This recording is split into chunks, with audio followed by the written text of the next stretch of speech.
Olha, está sendo protocolada na Comissão de Ética Pública da Presidência da República uma representação contra o ministro, secretário de governo de Michel Temer, Carlos Marum. O objetivo da ação é uma suposta tentativa do ministro de coagir governadores e parlamentares com a possível retenção de recursos da Caixa a apoiar a reforma da Previdência. O ministro Carlos Marum conversa conosco agora aqui no Jornal da Manhã. Bom dia, ministro. Obrigado pela gentileza. Bom dia a todos que participam da banca aí da Jovem Pan nesse momento. Bom dia a todos os ouvintes. Feliz 2018. Para o senhor também. Ô ministro, o senhor, no fim do ano, o senhor deu uma entrevista para nós falando sobre essa história da Caixa, quando o senhor falou pelo menos uma espécie de apoio, uma tentativa de buscar mais apoio para a reforma da Previdência. Eu pergunto, o senhor não teme essas ações? O senhor não acha que o senhor exagerou um pouco ou não, ministro? Não, eu teria exagerado se eu efetivamente tivesse condicionado.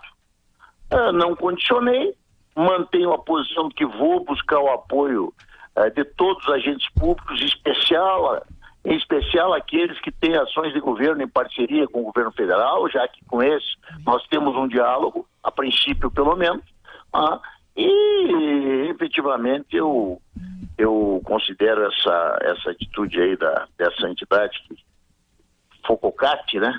Isso, Fonacate, que eu nem sabia que existia. Fórum Nacional das Carreiras de Estado. Pois é, veja bem.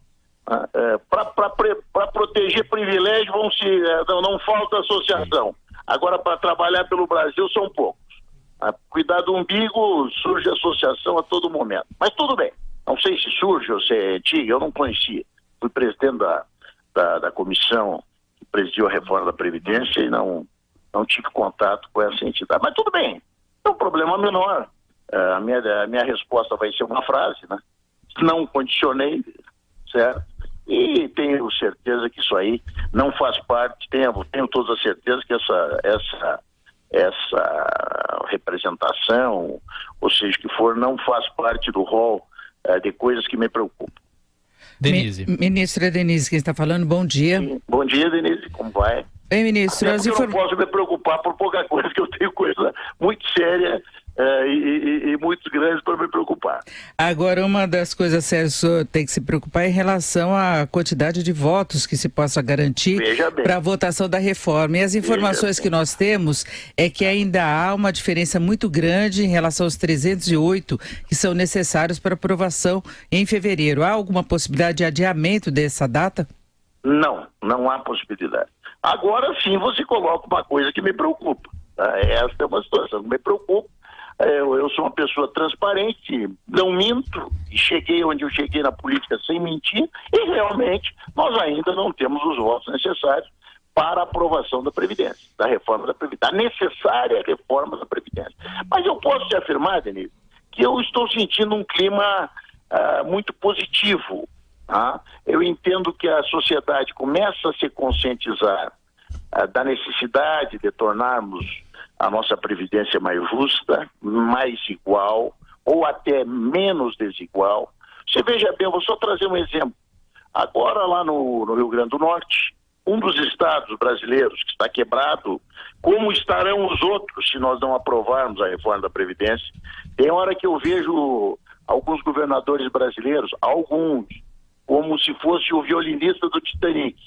A água já está batendo no peito, mas como eles ainda conseguem tocar o violino encostado no ombro, segue a música levando a todos tentando levar às pessoas uma imagem falsa a respeito da realidade.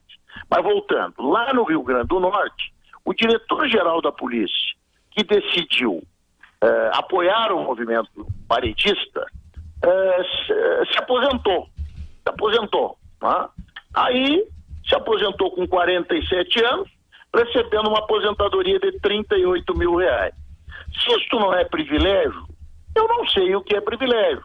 Se as pessoas apoiam isso como uma coisa justa, sejam contra a reforma da Previdência. Se não, se entendem que efetivamente existe muita coisa errada na Previdência brasileira, venham conosco promover essa mudança que eu tenho a mais absoluta convicção de que é necessária para o Brasil. Augusto Nunes pergunta para o ministro Carlos Marum. Bom dia, Augusto. Bom dia, ministro. Como vai? É uma honra já na primeira semana falar com gente tão qualificada e tão gabaritada. Muito obrigado, ministro. Sim. Ministro, eu faço primeiro uma ressalva. Eu também acho importante a aprovação da reforma da Previdência. Agora, eu vou mencionar, vou citar uma frase do senhor. Se eu estiver errado, o senhor me corrija, por favor. Sim. Que é a seguinte, o senhor disse: o governo espera daqueles governadores que têm recursos e financiamentos a serem liberados uma reciprocidade no que tange a questão da Previdência.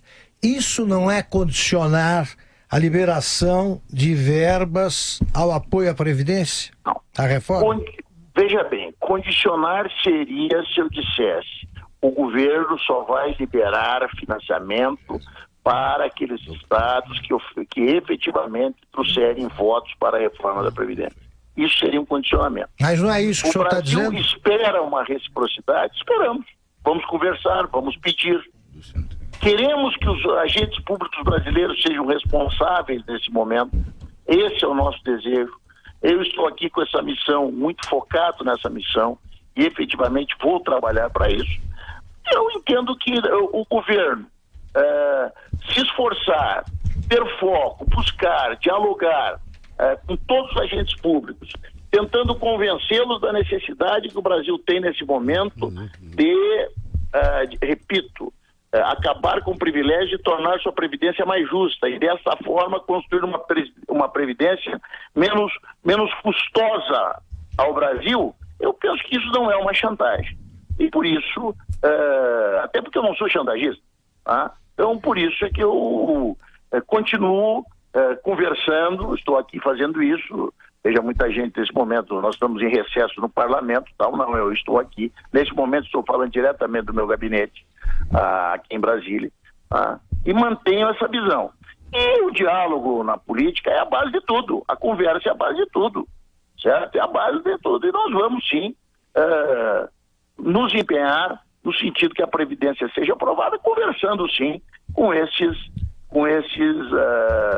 agentes políticos, governo, sejam eles parlamentares, que é o foco principal, mas também com governadores, prefeitos, ministros, com pessoas que podem contribuir nesse nosso esforço, que não é um esforço do governo, é um esforço para o Brasil, não é um esforço para o governo, é um esforço para o Brasil. Ministro, os que se opõem têm argumentos técnicos contra os dados que o senhor apresenta para a reforma da Previdência, ou é um debate eminentemente político?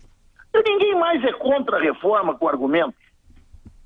Quem é que consegue defender? Algum de vocês se propõe a defender a aposentadoria desse delegado que se aposentou com 47 anos, com 38 mil reais? Algum dos senhores quer debater comigo isso? Ninguém mais se opõe à reforma, não existe mais argumentos para que se estabeleça oposição à reforma. Existe uma oposição ao governo, que nesse momento se transforma em oposição ao Brasil, e existe em alguns parlamentares uma justa preocupação para com digamos, as eleições. E é justo, eu não estou aqui dizendo, isso aí não é sim uma questão que nós devemos também levar em consideração, existe. Mas são essas situações que se põem. Efetivamente, argumentos que contraponham a reforma não têm sido apresentados. Ministro Carlos Marum, da Secretaria de Governo, mais uma vez, obrigado pela atenção com os ouvintes da Jovem Pan e um bom ano para o senhor. Até a próxima. Eu estou sempre à disposição, desejo a todos um feliz ano novo e, repito, tem sido muito importante nesse esforço e tem me trazido grande otimismo a reação da sociedade brasileira à necessidade da reforma. Eu começo a verificar, a constatar que a sociedade brasileira se conscientiza de que o Brasil precisa, sim, de uma previdência mais justa e menos desigual. Um grande abraço a todos e estou à disposição sempre. Obrigado.